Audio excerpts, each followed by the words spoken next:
Selamat datang di Lambe Sunda. Sebelum Anda nikmati tayangan berikut, silahkan klik like, subscribe, dan klik notification bell.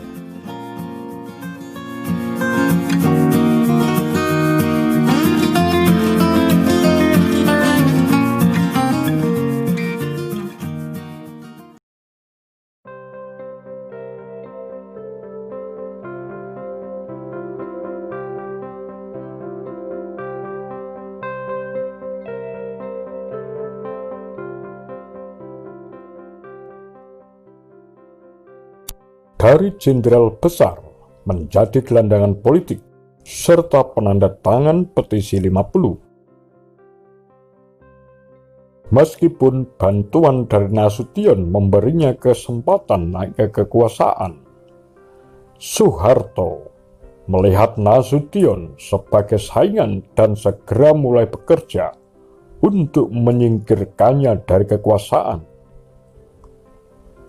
Pada tahun 1969, Nasution dilarang berbicara di Seskoad dan Akademi Militer. Pada tahun 1971, Nasution tiba-tiba diberhentikan dari dinas militer ketika berusia 53 tahun, 2 tahun lebih cepat dari usia pensiun. Nasution akhirnya pada tahun 1972 digantikan oleh Idham Khalid sebagai ketua MPRS. Kejatuhan Nasution secara drastis tersebut membuatnya mendapatkan julukan sebagai gelandangan politik. Setelah ia disingkirkan dari posisi kekuasaan, Nasution berkembang menjadi lawan politik Orde Baru. Pada akhir tahun 70-an, rezim Soeharto telah berubah dari populer menjadi otoriter dan korup. Pada saat ini, banyak suara mulai bicara terbuka, berbicara dan mengkritik rezim. Setelah pemilu legislatif tahun 1977, di mana terdapat dugaan kecurangan pemilu yang dilakukan oleh Golkar, Nasution mengatakan bahwa ada krisis kepemimpinan pada masa Orde Baru. Pada bulan Juli tahun 1978, bersama-sama dengan mantan Wakil Presiden Hatta, Nasution mendirikan Yayasan Lembaga Kesadaran Berkonstitusi YLKB. Pemerintah Soeharto bergerak cepat dan tidak mengizinkan YLKB untuk mengadakan pertemuan pertama pada Januari 1979. Nasution dan YLKB tidak menyerah. Pada bulan Agustus 1979, ia berhasil mengadakan pertemuan yang dihadiri anggota DPR. Mungkin secara signifikan, anggota ABRI menghadiri pertemuan tersebut.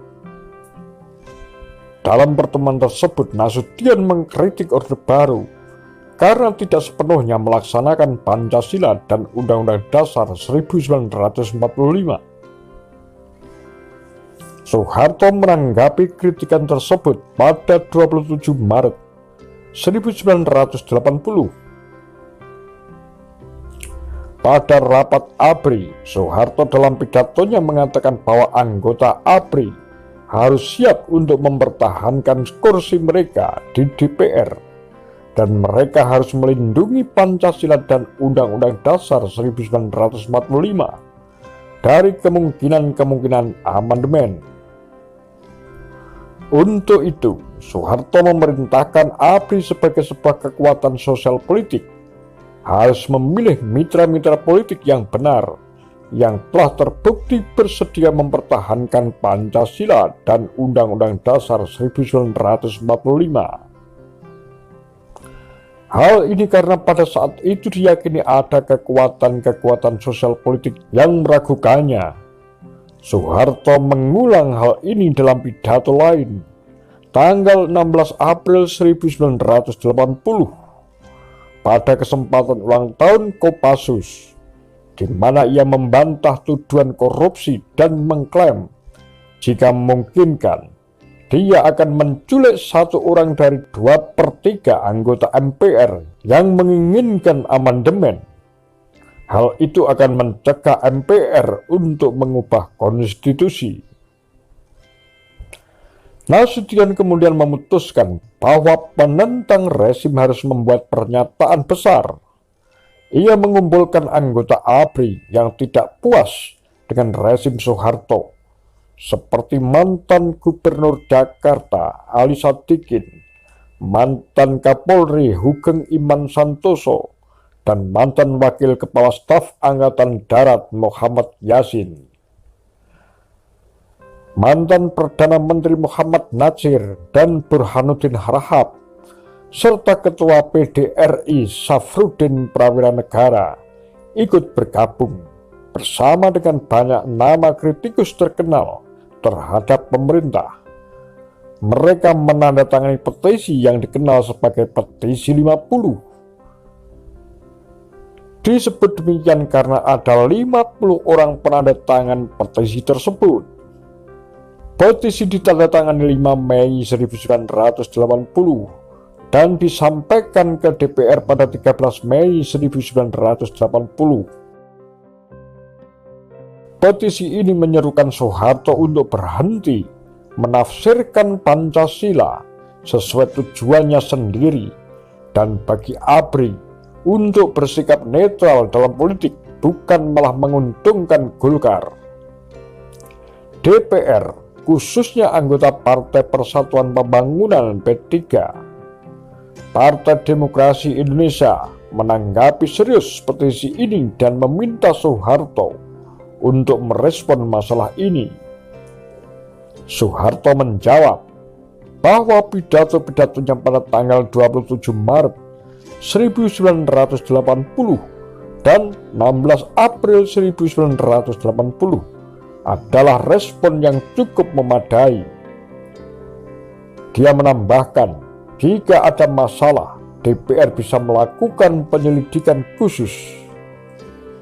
Di sini, anggota P3 dan PDI berhenti, mengetahui bahwa gerakan mereka akan dikalahkan karena dominasi Golkar.